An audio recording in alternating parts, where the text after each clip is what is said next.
Part 1: The School That Never Sleeps. They said the school slept at night. But those who truly knew St. Dominic's girls' boarding school would laugh bitterly at that lie. St. Dominic's did not sleep. It listened. It remembered. And sometimes, it answered. The school stood on the outskirts of the town like an old woman with too many secrets. Its paint had peeled long ago, revealing cracked brown walls that looked like dried wounds. The iron gates groaned whenever they opened, as if protesting against letting anyone in or out. Parents called it a place of discipline and excellence. Students called it hell with a timetable. But there was another name. A name spoken only in whispers. Miss Koi Kio. Chapter 1: The Girl Who Came Too Late. When Adaeze Nwankwo arrived at St. Dominic's, she was already late. Late in the term. Late in understanding the rules. And unknowingly, late in escaping what awaited her. The bus dropped her at the gate just as the evening bell rang. The sound echoed across the compound, sharp and metallic, cutting through the air like a warning. A nun stood by the gate, tall and stiff, her face unreadable. "You are Adaeze?" the nun asked. "Yes, ma." "You will learn to be punctual here," the nun said flatly. "Follow me." Adaeze dragged her box behind her, the wheels rattling against the uneven concrete. As they walked past the dormitory blocks, she noticed something strange. The other girls were staring at her. Not with curiosity. Not with friendliness. With pity. One girl even crossed herself quickly before looking away. Adaeze swallowed. Chapter 2: Dormitory B. Dormitory B smelled of antiseptic, old mattresses, and fear. Metal bunk beds were arranged in neat rows. On each bed sat a wooden box, polished from years of use. The walls were decorated with faded Bible verses and school rules written in red ink. The nun pointed to the last bed by the window. "That is yours." Adaeze nodded. As soon as the nun left, silence fell heavily on the room. The girls pretended to read or arrange their boxes, but their eyes kept drifting toward Adaeze. Finally, a thin girl with tribal marks leaned closer. "You are new," she whispered. "Yes." "You don't know." "Know what?" The girl hesitated, then lowered her voice even more. "This bed, it belongs to Miss Koi Kio." The name landed like thunder. Adaeze laughed nervously. "Who is that?" "An old student." The girl's eyes widened. "Don't laugh," she hissed. "She died here." Chapter 3: The Story They Never Tell in Assembly. That night, after lights out, the dormitory buzzed with whispers. A girl named Busy finally told the story. "Miss Koi Kio was the most beautiful girl this school ever had," she began. "Tall. Light-skinned. Always first in class. Teachers loved her." Adaeze listened, wrapped in her blanket. "But beauty can be a curse," Busy continued. "One of the teachers, a male teacher, wanted her." The room fell silent. They said she refused him. He punished her. Humiliated her. Gave her false reports. Made her life miserable. A thunderclap sounded outside. And one night, Busy whispered, she cried so much that God did not answer. So she answered herself. Adaeze felt cold. She hung herself in the school bathroom. Right behind dormitory B. Someone began to sob quietly. They found her in the morning. Her eyes open. Her tongue out. Her feet still touching the floor. Adaeze couldn't breathe. And before she died, Busy concluded, she swore that no girl would ever sleep peacefully here again. A sudden knock hit the door. Everyone screamed. Chapter 4: The First Night. Adaeze did not sleep. At exactly 2:15 a.m., she heard it. Tap, tap, tap. From the window. Slow. Deliberate. She turned slowly. There was no tree near the window. The tapping grew louder. Then she heard a voice. Soft. Broken. Adaeze. Her blood froze. How do you know my name? She whispered. The tapping stopped. The voice moved closer. Get up. Her bed began to shake. Adaeze screamed. Lights came on. Girls jumped from their beds. A nun burst in, breathing hard. What is going on here? Adaeze pointed at the window, shaking. She called my name. The nun's face drained of color. She whispered a prayer under her breath. Then she said something that made every girl start crying. Miss Koi Kio has noticed you. Chapter 5, The Mark. The next morning, Adaeze found something on her arm. 3 thin scratches. Fresh. Like fingers. No one touched her. No one needed to. By break time, the whole school knew. The seniors whispered. The juniors avoided her. Even the teachers watched her with fear. Only one person looked pleased. Mr. Okafor. The literature teacher. He smiled at Adaeze for too long. And when their eyes met, Adaeze felt something she could not explain. Recognition. Chapter 6, History repeats itself. Mr. Okafor began calling Adaeze after class. At first, it was innocent. Your essays are good. You remind me of someone. Then it changed.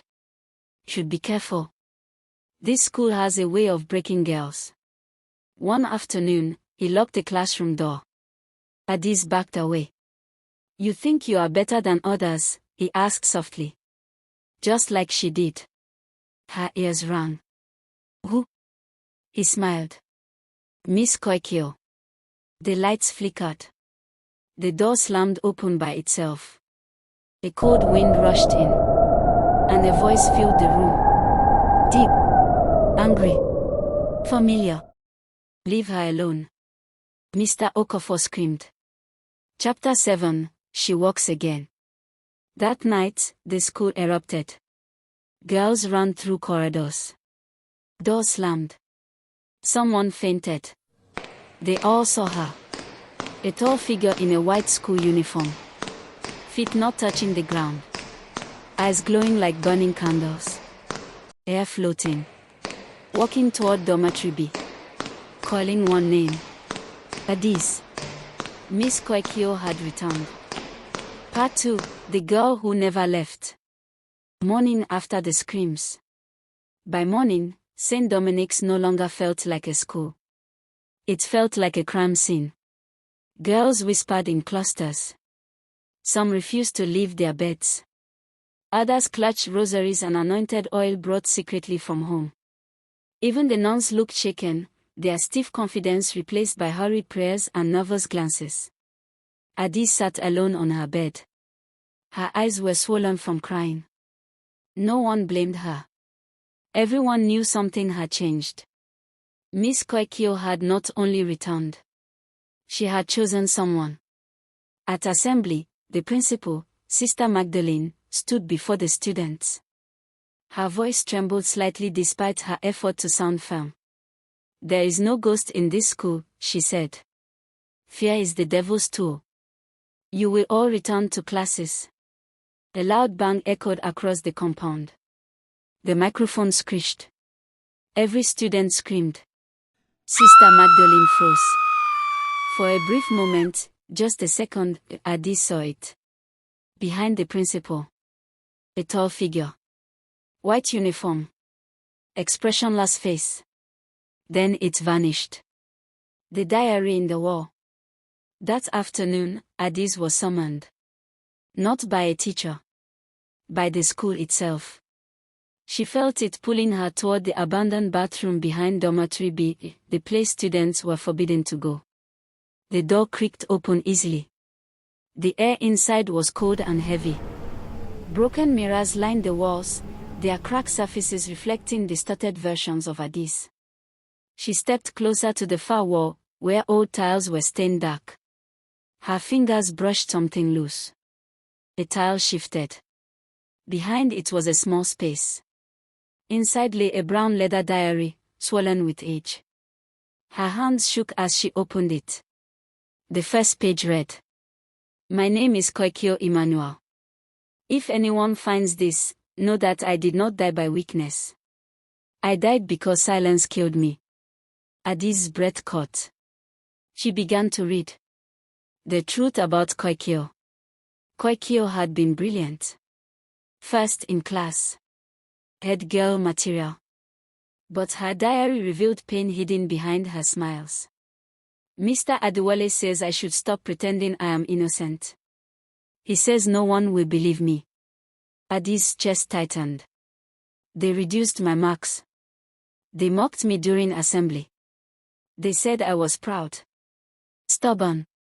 Tears streamed down Adaeze's face. "I went to the principal.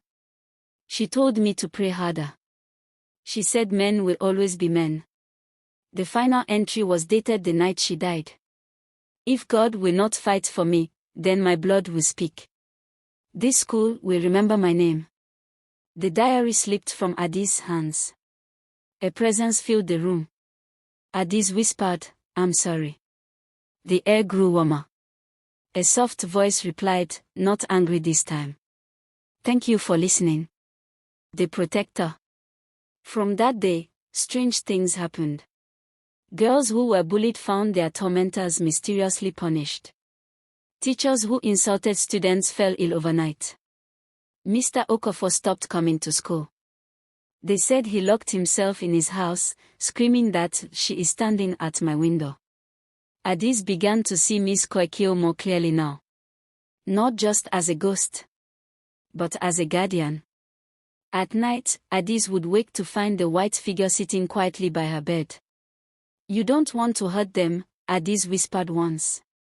Miss Koi Kio shook her head slowly. "I want truth," she replied. The school's sin. The diary did not only expose one teacher. It named many. Men who had taken advantage of silence. Women who had chosen reputation over justice. Sister Magdalene knew. Adaeze confronted her. "You knew what happened to her," Adaeze said.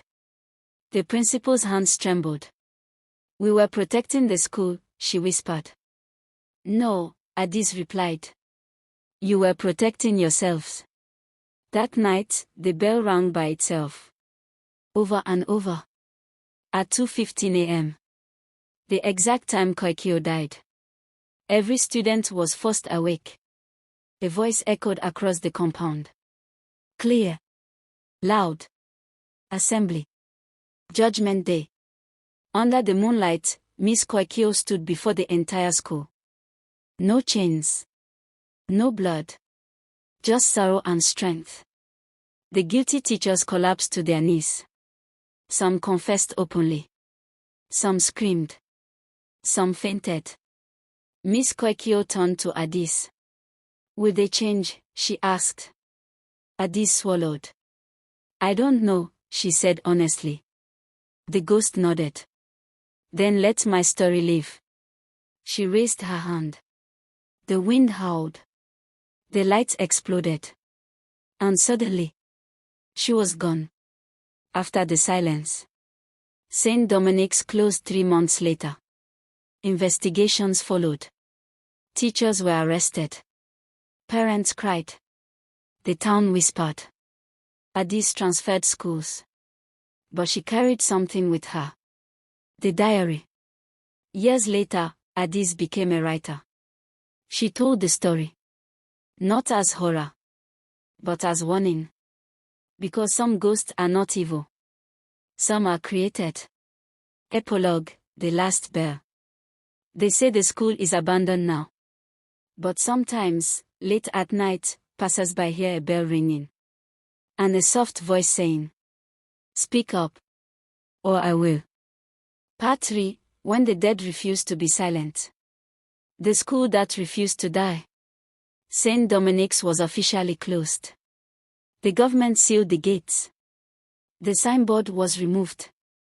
Grass swallowed the football field. But abandonment did not bring peace. The town of Ogweshi soon learned that buildings do not forget.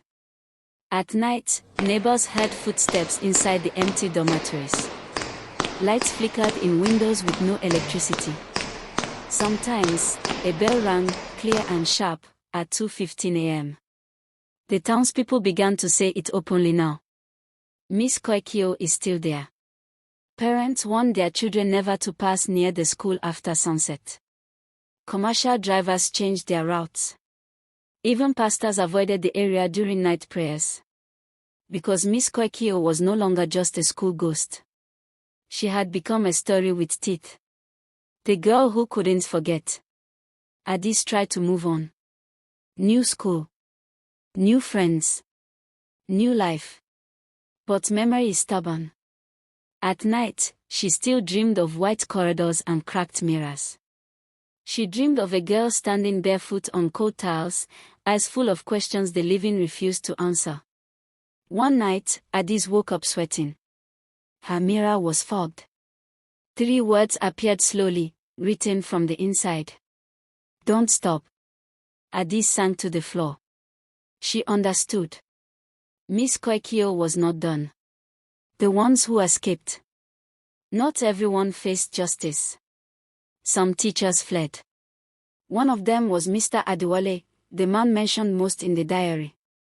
He relocated to a distant town and changed churches often, but fear followed him like a shadow.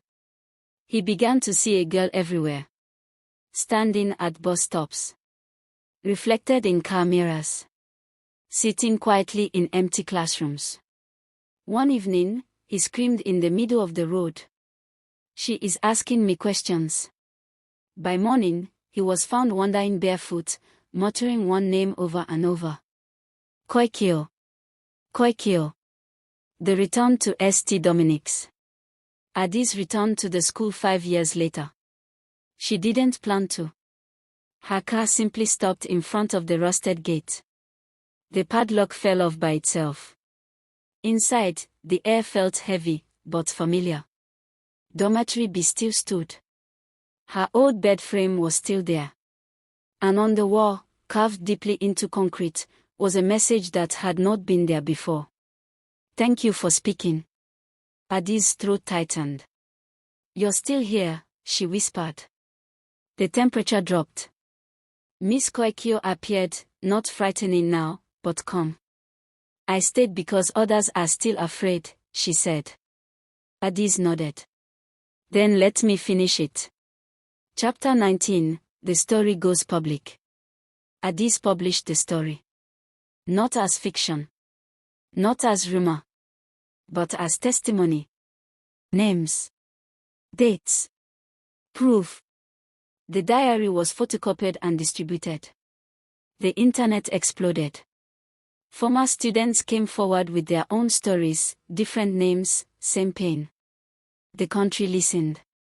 Some denied it. Some attacked Adaeze. Some tried to bury the truth again. But the ghost did not allow silence twice. One journalist who mocked the story lost his voice mysteriously for weeks. A politician who dismissed the victims fainted during a live interview. Fear returned, but this time, it worked for the truth. Miss Koi Kio's final walk. The last sighting happened on a rainy night. A security guard near the abandoned school reported seeing a girl walking toward the gate. She stopped. Turned. Smiled. Then disappeared. The next morning, the bell tower collapsed. Inside the rubble, workers found something strange. A school uniform. Folded neatly. Clean. Untouched by dust. On it was a small note. Written clearly. I only wanted to be heard. After that day, the bell never rang again. Epilogue, some ghosts are messages. St. Dominic's was eventually demolished. A memorial was built on the land. No buildings. No classrooms. Just names. Miss Koi Kio's name stood at the center. Adaeze visited once every year. She would stand quietly and whisper, "We are listening now." And somewhere, just maybe, a spirit finally rested. Final words. They say ghosts haunt places. But the truth is darker. Injustice creates ghosts. Silence feeds them. Truth sets them free. And that is the story of Miss Koi Kio.